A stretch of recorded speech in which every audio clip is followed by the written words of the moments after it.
यहाँ से हम लोग बात करते हैं नर्व टिश्यू के बारे में। किसके बारे में? Nerve tissue. इससे हम लोग पहले पढ़ चुके थे स्केलेटल टिश्यू। स्केलेटल टिश्यू में मतलब स्केलेटल टिश्यू में पढ़े, इसके बाद में connective tissue, muscular tissue, epithelium tissue. हम लोग ये किसका पढ़ रहे हैं? ये टाइप्स ऑफ एनिमल टिश्यू के बारे में, ठीक है ना। जिसमें हम लोग नेक्स्ट टॉपिक हमारा आता है नर्व टिश्यू। हम नर्व टिश्यू की बात करते हैं तो ये हमारे न्यूरॉन सेल्स होते हैं, ठीक है ना। ये क्या होते हैं? हमारे न्यूरॉन सेल्स। मतलब न्यूरॉन सेल्स करने का मतलब ये हमारे बॉडी में सिंथेटिक ऑर्गन्स की तरह काम करते हैं। मतलब सिंथेटिक मतलब की बात करते हैं, हमारे बॉडी में कहीं भी कोई भी पार्ट में कुछ भी हलचल होती है तो हमारे ब्रेन के पास इंफॉर्मेशन कौन पहुंचाता है? हमारा ये नर्व टिश्यू। कौन पहुंचाएगा? हमारा नर्व टिश्यू। मतलब कि हमारे बॉडी में कहीं भी कोई भी पार्ट में चोट लगती है या कुछ भी होता है तो हमारे ब्रेन के पास एहसास होती है, फील होता है कि हम लोग यहाँ पे क्या हो रहा है इस बॉडी। जैसे कि मच्छर भी काटता है, मस्किटो भी काटता है, हमारे पैर में काटता है, नर्व टिश्यू के थ्रू वो सेंस क्या करता है, वो बहुत कम समय में मतलब कि बोल सकते हैं वो हमारे मतलब कि सेल्स को, ऑर्गन्स को वो क्या करता है, पहुंचाता है हमारे किसके पास? ब्रेन के पास, ठीक है ना। तो ये हमारे इंफॉर्मेशन देने का काम करते हैं। तो बात करते हैं हम लोग नर्व टिश्यू। तो नर्व टिश्यू भी क्या होता है? बात कर रहे हैं हम लोग नर्व टिश्यू के बारे में। तो क्या कर रहा है? Nerve tissue receive stimulus and transmit it from one part of tissue to other part.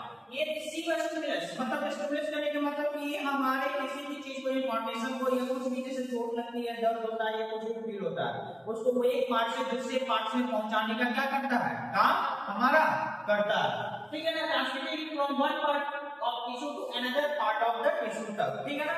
आइए आपस में नर्व टिश्यू एक दूसरे से इंटरलिंक होते हैं। हमारे पीछे वाला जो बैकबोन है, ठीक है ना, बैकबोन से जिसको वर्टिब्रल कॉलम बोलते हैं उससे वो क्या होते हैं? कनेक्ट होते हैं हमारे न्यूरॉन सेल, ठीक है ना। The cells of this tissue are the called nerve cells or neurons. इसी टिश्यू को हम लोग न्यूरॉन सेल या तो हमारे नर्व सेल्स भी कह सकते हैं, क्योंकि ये टिश्यू है। अब टिश्यू सेल से बना हुआ होता है, तो कौन से सेल से बने हुए हैं? हमारे न्यूरॉन सेल या नर्व सेल के बने होते हैं। नर्व सेल मतलब सेल्स वाले सेल्स होते हैं, ठीक है ना। These are highly specialized for the receiving a stimulus and then transmitting it very rapidly from one place to another within body itself. मतलब वो क्या करता है ना, कुछ भी इंफॉर्मेशन को, मतलब कुछ भी होता है हमारे बॉडी में कोई भी पार्ट्स में, ठीक है ना, उसको मतलब कि एहसास और बोल सकते हैं, ठीक है ना, उसको विद इन फ्यू सेकंड या बहुत कम समय में वो हमारे बॉडी के पास क्या करता है? हमारे ब्रेन के पास पहुंचा देता है, ठीक है ना। तो वही कह रहा है ना, specialized for the receiving stimulus and then transmitting it very rapidly from one place to another within the body itself. आइए हमारे बॉडी में क्या होता है? खुद होता है, क्या हमको करना पड़ता है? नहीं। जैसे कि बॉडी में मान लिया चल रहा है, चलते जाए तो हमारे बॉडी में या कहीं पे भी कुछ भी चोट लगती है तो हमको पता चल जाता है ना कि हमारे बॉडी में यहाँ पे चोट लगा हुआ है, इंजरी हुआ हुआ है, तो हमारे को विद इन वो क्या करता है? बॉडी इटसेल्फ हमारे नर्व सेल के थ्रू हमारे ब्रेन के पास वो पहुंचाता है। इसकी लोकेशन की बात करते हैं तो ये हमारा कहां रहेगा? ब्रेन पे रहेगा, spinal cord and the neurons. हमारे ये पूरे बॉडी में फैला हुआ रहता है। न्यूरॉन सेल्स हमारे पूरे बॉडी में होता है। अब मेनली न्यूरॉन सेल्स सारे मतलब कि बॉडी पार्ट है हमारे ये टर्म है स्पाइनल कॉर्ड, जिसको वर्टिब्रल कहते हैं, ठीक है ना, और उससे कनेक्टेड होता है, ठीक है ना। ये हमारे वर्टिब्रल कॉलम हमारे किससे कनेक्टेड है? ब्रेन से, ठीक है ना। फिर बात करते हैं क्या कर रहा है? Neurons are the body longest cell. ये न्यूरॉन सेल्स हमारे बॉडी का सबसे लॉन्गेस्ट सेल होता है। हमारे बॉडी का सबसे लॉन्गेस्ट सेल कौन सा होता है? Neuron cell. उसी तरह सबसे स्मॉलेस्ट हमारा बोल सकते हैं रिप्रोडक्टिव सेल्स में हमारे मेल में आता है क्या? हमारा स्पर्म सेल, ठीक है ना, ओवम भी होता है। फिर इसीलिए neuron cells are the body's longest cell. हमारे जो न्यूरॉन सेल्स होते हैं बॉडी का सबसे लॉन्गेस्ट सेल होता है, ठीक है ना। सिंगल न्यूरॉन कंसिस्ट ऑफ एट्स। मतलब बात करते हैं हमारे न्यूरॉन सेल में क्या क्या होते हैं। तो न्यूरॉन सेल का बात करते हैं तो ये हमारे न्यूरॉन सेल का फिगर है यहाँ पे। अब न्यूरॉन सेल में हमारे क्या क्या होंगे तो देखना है ध्यान से क्या करा। इसमें हमारे प्रोजेक्ट होंगे, पहला ए में क्या प्रोजेक्ट होंगे? हमारा सेल बॉडी। पहले क्या होगा? सेल बॉडी होगा, एक जॉन होगा, डेंड्राइट्स होगा, ठीक है ना, एक जॉन, सेल बॉडी और डेंड्राइट्स। यहाँ पे देखना है ये नर्व इंडिक होता है, ये हमारे क्या है? नर्व इंडिक, ठीक है ना, ये हमारे नर्व इंडिक है। ये जॉन हो गया हमारा यहाँ पे, ये हमारे जॉन होते हैं, ठीक, ये दिख रहे हैं यहाँ पे, ये हमारे क्या है? एक जॉन होता है, इसको हम लोग क्या बोल रहे हैं? एक जॉन, ठीक है। ये हमारे यहाँ पे से ये डेंड्राइट्स निकले हुए रहते हैं, ये हमारे डेंड्राइट्स हैं, ठीक। अब बीच में हमारा न्यूक्लियस, क्या पता है न्यूक्लियस, ठीक है। ये पूरा पार्ट क्या कहलाता है हमारा सेल बॉडी, क्या कहलाएगा सेल बॉडी, ठीक है ना। तो देखो यहाँ पे क्या कर रहा है, बात करते हैं। इसमें हमारे क्या क्या हो गया, सेल बॉडी हो गया, एक्सॉन हो गया, डेंड्राइट्स हो गया, ठीक है। फिर बात करते हैं सेल बॉडी का। तो सेल बॉडी क्या करता है, each has a nucleus and a cytoplasm. इस सेल बॉडी के अंदर हमारे क्या होंगे, न्यूक्लियस प्रेजेंट होंगे, सेल बॉडी के अंदर हमारे न्यूक्लियस, इसके अंदर भरे हुए होंगे लिक्विड, जिसको बोल रहे हैं हम लोग साइटोप्लाज्म। ये जो लिक्विड भरा हुआ है उसको क्या बोल रहे हैं हम लोग, मतलब कि हमारे बात करते हैं सेल बॉडी में, तो सेल बॉडी में हमारे क्या क्या होंगे, हमारे न्यूक्लियस होंगे और हमारे साइटोप्लाज्म, ठीक है। यहाँ देखो यहाँ पे फिर नेक्स्ट हमारा आता है एक्सॉन। ये क्या कर रहा है एक्सॉन का, it transmit impulse away from the cell body. Impulse मतलब न्यूरॉन से नर्व सेल के थ्रू हमारी क्या करते हैं, हमारी इंफॉर्मेशन को क्या करते हैं, पहुंचाने का काम करते हैं। और हमारा एक्सॉन क्या करते हैं, पहुंचाने का काम करते हैं इंपल्स के थ्रू।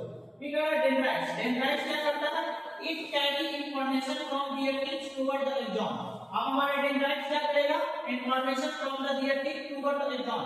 अब ये डेंड्राइट्स इंफॉर्मेशन को कैरी करेगा। अब सुनो, हमारे बहुत सारे न्यूरॉन सेल्स, ऐसे बहुत सारे न्यूरॉन सेल्स आपस में एक दूसरे से क्या होते हैं, इंटरलिंक, मतलब इससे एक और न्यूरॉन सेल कनेक्टेड होगा, इससे मतलब इसके बैक से और न्यूरॉन सेल्स क्या होंगे, कनेक्टेड होंगे, हमारे इससे वो कनेक्टेड होगा, मतलब एक दूसरे से सारे क्या होते हैं, इंटरलिंक होते हैं, इंटरलिंक होते हैं। और वो क्या करते हैं, डेंड्राइट्स, डेंड्राइट्स इंफॉर्मेशन को लेकर एक्सॉन के पास रखेगा, वो इनके पास भी हमारे आते हैं हमारे डेंड्राइट्स, वो इंफॉर्मेशन को इसी तरह क्या करते हैं, बहुत कम समय में क्या करते हैं, पहुंचाते हैं। इंफॉर्मेशन को क्या करते हैं, कैरी करके पहुंचाते हैं। Dendrites carry information from the tip toward the axon, ठीक है। मतलब डेंड्राइट्स इंफॉर्मेशन लेकर, मतलब डेंड्राइट यहां से इंफॉर्मेशन कैरी करेगा, मतलब ये ठीक है, ये डेंड्राइट ये क्या करेगा, इंफॉर्मेशन को कैरी करेगा, एक्सॉन के पास भेजेगा, एक्सॉन हमारे नर्व के पास भेजेगा, फिर इससे एक और हमारा न्यूरॉन सेल कनेक्टेड होंगे, ठीक है ना। और उसी तरह एक दूसरे से इंटरलिंक होने का मतलब कैरी करने का काम करता है, इंफॉर्मेशन को क्या करने का काम करेगा, कैरी करने का काम करेगा, ठीक है। फिर यहाँ की बात करते हैं, तो ये हमारे न्यूरॉन सेल, ये हमारे नर्व टिश्यू है। ये कैसे टिश्यू है, नर्व टिश्यू, जिसमें हमारे बॉडी में जितने सारे स्टिमुलस मतलब इंफॉर्मेशन या कुछ भी है, हार्ट वगैरह होती है, सबको किसके द्वारा ये हमारे ब्रेन के पास पहुंचाता है, हमारे नर्व टिश्यू के द्वारा, ठीक है ना। कहीं पे भी कुछ होता है, विद इन 2 सेकंड में हमको क्या करता है, पता चल जाता है। जैसे बच्चा काटती है रात में ना, मस्कुलो काटता है ना बच्चा, हम बच्चा पैर में काटा था, हमको काटता है यहाँ पे, लेकिन हमारा पता चल जाता है दिमाग को कि कहाँ पे काट रहा है, यहाँ पैर पे काट रहा है। पर्सन कुछ भी लेते हैं, सोचते हैं करना है, जैसे काटा पर्सन हम लोग मार देते हैं, लगाते हैं कि नहीं हाथ चटकनी। तो क्या हुआ, अब वो बहुत फ्यू सेकंड में हमको क्या किया, इंफॉर्मेशन दिया कि तुमको मतलब वहां तुम्हारे इस मतलब तुम्हारे बॉडी के इस पार्ट में क्या कर रहा है, चोट हो रही है, कुछ भी तुमको मच्छर काट रही है, कुछ भी हो रहा है, तो वो उसको क्या करता है, हमारे इंफॉर्मेशन को पहुंचाता है, और हम उस इंफॉर्मेशन पे क्या करते हैं, तुरंत रिएक्ट कर देते हैं। क्या करते हैं, रिएक्ट कर देते हैं। जैसे चल रहे हैं, चलते चलते पैर में चोट लगता है, तुरंत पता चल जाता है कि पैर में चोट लग गया, इंफॉर्मेशन को और कैरी कर रहा है हमारा डेंड्राइट्स। एक्सॉन के पास भेजता है, एक्सॉन हमारे नर्व सेल के पास, इसी तरह हमारे क्या होते हैं, हमारे इंफॉर्मेशन का सप्लाई होता है, मतलब ट्रांसफर होता है। अब एनसीईआरटी के कुछ क्वेश्चंस है इसमें, ठीक है ना। जैसे कि क्या कर रहा है, name the tissue responsible for movement in our body. हमारे बॉडी में कौन सा टिश्यू रिस्पांसिबल होता है हमारे बॉडी को मूवमेंट कराने के लिए, तो कौन होगा हमारा मस्कुलर टिश्यू। मस्कुलर टिश्यू ही हमारे बॉडी में क्या करते हैं, हमारे मूवमेंट करने का मदद करते हैं। अगर मस्कुलर टिश्यू नहीं रहेगा तो हमारे बॉडी में मूवमेंट वगैरह नहीं होगी अच्छे से, ठीक है ना। How does the neuron look like, हमारे न्यूरॉन्स कैसे दिखते हैं, तो न्यूरॉन्स की बात करते हैं। तो न्यूरॉन्स हमारा यहां पे देखते होते हैं,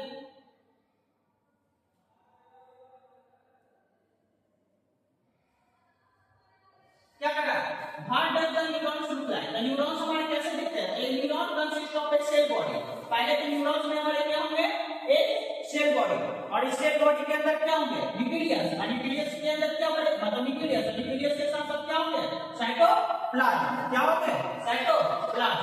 अगर how does the neurons look like, a neuron consist of a cell body with a nucleus and a cytoplasm, ठीक है। From which long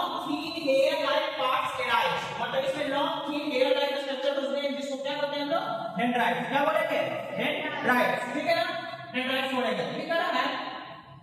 Each neuron has a single long part called the axon and many small short branches part called the dendrite. हर एक neurons के पास एक single cell होते हैं जिसको axon बोलेंगे। अब बहुत सारे क्या है मतलब axon and many small short branches part is called the dendrites, क्या बोलेंगे हम इसको?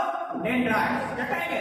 डेंड्राइट। मतलब की बात करते हैं न्यूरॉन्स इसमें इंफॉर्मेशन को कैरी करता है डेंड्राइट्स, डेंड्राइट्स किसको भेजेगा? एक्सॉन के पास, नर्व के पास आएगा, फिर इसी से कनेक्टेड होंगे हमारे एक और न्यूरॉन्स, ठीक है ना, इससे अटैच होंगे, लिंक होंगे। तो ये रहा हमारा animal tissue and animal tissue क्या हो गया? पूरी तरह से हमारा खत्म हो गया। तो इससे पहले एक बार देख लेते हैं हम लोग कि एनिमल टिश्यू में हम लोग पढ़े थे किसके बारे में? एपिथेलियम टिश्यू के बारे में। एपिथेलियम टिश्यू में हम लोग बहुत सारे टाइप पढ़े, squamous epithelium, divided epithelium, columnar epithelium, ठीक है ना। उसी तरह हम लोग पढ़े मस्कुलर टिश्यू, मस्कुलर टिश्यू में हम लोग पढ़े किसके बारे में? स्केलेटन के बारे में, स्मूथ मसल्स के बारे में, कार्डियक मसल्स के बारे में। फिर उसके बाद हम लोग कनेक्टिव टिश्यू में पढ़े, कनेक्टिव टिश्यू में किसके बारे में? एरियोलर, एरियोलर में भी दो पार्ट, लूज और डेंस, लूज और डेंस, लूज और डेंस, डेंस में भी दो, टेंडन और हमारा लिगामेंट, ठीक है। फिर कनेक्टिव टिश्यू में एक और दूसरा हमारा था एडिपोस, ठीक है, एडिपोस के बारे में पढ़े। फिर उसके बाद हमारा स्केलेटन, स्केलेटन में भी दो तरह के पढ़े, एक कार्टिलेज और बोन के बारे में, ठीक है। फिर फ्लूइड की बात करते हैं तो फ्लूइड में दो तरह के, ब्लड के बारे में और एक हमारा रिंग के बारे में, फिर लास्ट हमारा था नर्व टिश्यू, ठीक है। तो ये हमारे पूरा के एनिमल टिश्यू के इतने टाइप्स होते हैं ये सब वगैरह, ठीक है। इसी तरह ये एपिथेलियम टिश्यू था, एपिथेलियम टिश्यू के बारे में पूरा पढ़ चुके हैं। एपिथेलियम टिश्यू हमारा क्या करता है? प्रोटेक्शन, हमारे बॉडी, हमारे इंटरनल ऑर्गन्स को हमारे स्किन का नीचे होता है वो क्या करता है? प्रोटेक्शन का काम करते हैं, बेसमेंट मेम्ब्रेन होता है, ठीक है ना। ये एपिथेलियम टिश्यू, एपिथेलियम टिश्यू में हम लोग simple squamous epithelium, stratified squamous epithelium, divided epithelium, ये सब इसके टाइप के बारे में पढ़ चुके हैं। फिर हमारा नेक्स्ट वही बात है सिंपल स्क्वामस एपिथेलियम क्या होते हैं? हमारे स्ट्रेटिफाइड एपिथेलियम मतलब क्या है? स्ट्रेटिफाइड स्क्वामस एपिथेलियम क्या कहलाता है, ठीक है ना। हमारा सिंपल स्क्वामस एपिथेलियम हमारे कहां प्रेजेंट होंगे? एसोफेगस में, ठीक है ना। एसोफेगस मतलब कि हमारे फूड पाइप के लाइनिंग में प्रेजेंट होते हैं, ठीक, कोई दिक्कत यहाँ पे नहीं ना। तो ये पढ़ चुके हम मिशन सिलिएटेड ऑर्गन एपिथेलियम के बारे में पढ़ चुके हैं। तो नेक्स्ट हमारा आता है मस्कुलर टिश्यू। मस्कुलर टिश्यू हमारे क्या करता है? बॉडी में मूवमेंट का काम करता है। मस्कुलर टिश्यू क्या करेगा? हमारे बॉडी में मूवमेंट का काम करेगा, मतलब बॉडी को हमारे मूवमेंट में कौन हेल्प करेगा? हमारे मस्कुलर टिश्यू। मस्कुलर टिश्यू में हम लोग सबसे पहले पढ़े स्केलेटल मसल्स के बारे में, और इसमें भी हम लोग दो तरह के पढ़े थे, एक इनवॉलेंटरी मसल्स और दूसरा हमारा वॉलेंटरी मसल्स। इनवॉलेंटरी मसल्स किसको कहेंगे?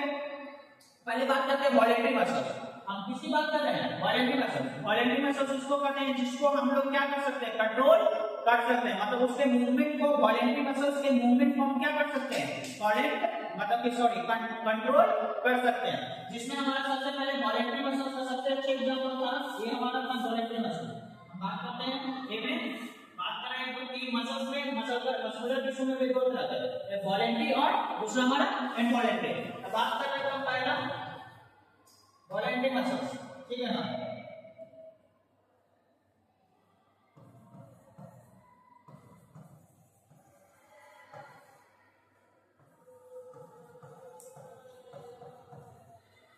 हमारे जो स्केलेटल मस्कुलर टिश्यू या जो स्ट्रेटेड मसल्स है वो हमारे कैसे मसल्स है?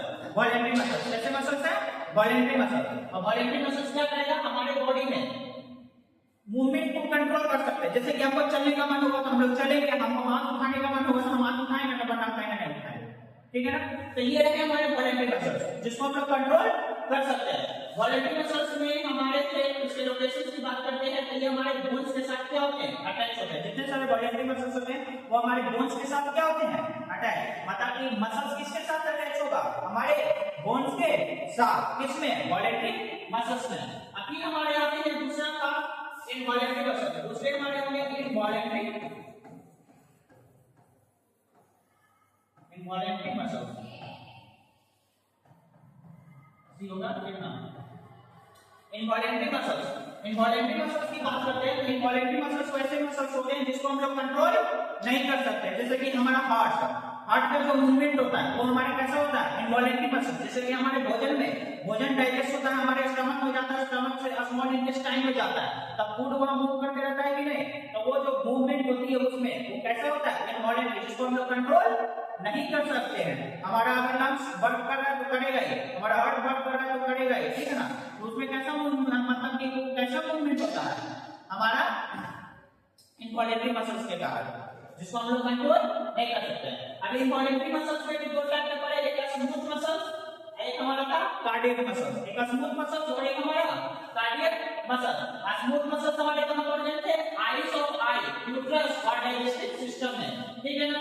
ये जो हमारे इनवॉल्यूंटरी मसल्स थे, हमारे आइरिस क्या करेगा, हमारे लाइट रे को, जो आई हमारे इंटर में लाइट ले जाती है, लाइट रे में उसमें हमारे एक मसल्स होता है, ठीक है ना, जिसको सिलियरी मसल्स कहते हैं। वो हमारे क्या करता है, आई लेंस को क्या करते रहता है, कंट्रोल बढ़ाते रहता है, और हमारा आइरिस क्या करेगा, लाइट को एक इंटर करने से क्या करता है, अपोज करता है। मतलब अपोज करने का मतलब वो कम बेसी करते रहता है जितना जरूरत होती है।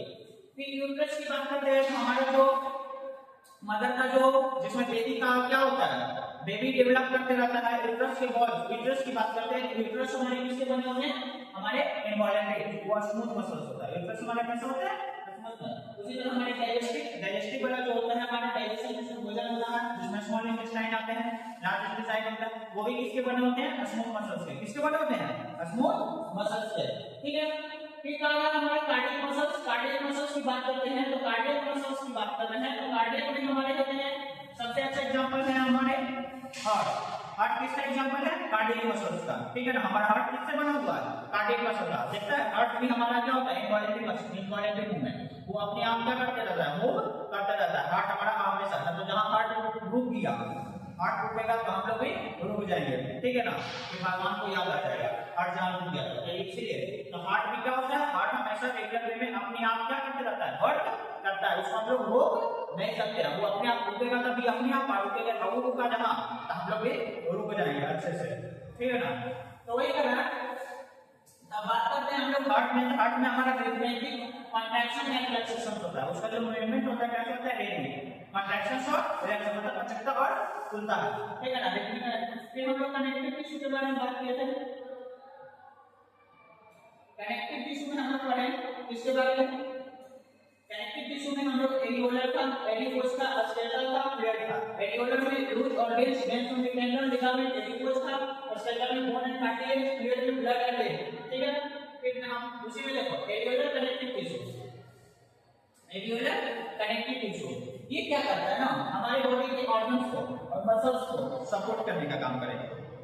क्या करने का काम करता है, सपोर्ट करने का काम करता है। कौन हमारा एरियोलर कनेक्टिव, जिसमें हमारा सबसे पहला था लूज कनेक्टिव टिश्यू। कौन है हमारा, लूज कनेक्टिव टिश्यू, ठीक है ना। ये तीन होता है, एम्बेडेड होता है, लूज है, जैसे ये स्किन एंड मसल्स के बीच में, स्किन एंड मसल्स के बीच में हमारे लूज कनेक्टिव टिश्यू प्रेजेंट होते हैं। क्या प्रेजेंट होते हैं, लूज कनेक्टिव टिश्यू हमारे कहां होंगे, स्किन एंड मसल्स के बीच में, स्किन एंड मसल्स के बीच में। उसके साथ साथ हमारे ब्लड वेसल्स होते हैं, पास और नाक से पास में प्रेजेंट होते हैं। ये सब पढ़ चुके हैं पहले से, हम रिवीजन करवा रहे हैं, ठीक है ना। फिर इसके फंक्शंस की बात करें, ये सब पढ़े हुए लिख चुके हैं। ये हमारे रिपेयर ऑफ टिश्यू को भी मदद करता है। फिर हमारा दूसरा आता है डेंस कनेक्टिव टिश्यू की बात करते हैं, तो डेंस में भी हम लोग कनेक्ट होता है टेंडन और लिगामेंट, टेंडन और लिगामेंट। टेंडन की बात करते हैं, ये मसल्स टू बोन्स को क्या करता है, आपस में कनेक्ट का काम करता है, मतलब जोड़ने का काम करता है। टेंडन क्या करता है, मसल्स को बोन्स के साथ जोड़ने का काम करता है। उसी तरह हमारे लिगामेंट्स क्या करेगा, बोन्स को कनेक्ट करेगा, मतलब बोन को बोन के साथ जोड़ने का काम किसका होगा, हमारा लिगामेंट का, ठीक है ना। उसके बाद हमारा next adipose. Adipose connective tissue की बात करते हैं, तो एडिपोज कनेक्टिव टिश्यू क्या कर रहा है, एक कॉन्वेंट एनालिसिस सेल्स बात करते हैं, ये बिलो स्किन और बिटवीन द इंटरनल ऑर्गन्स, ठीक है ना। ये हमारे स्किन से नीचे होते हैं और बिलो।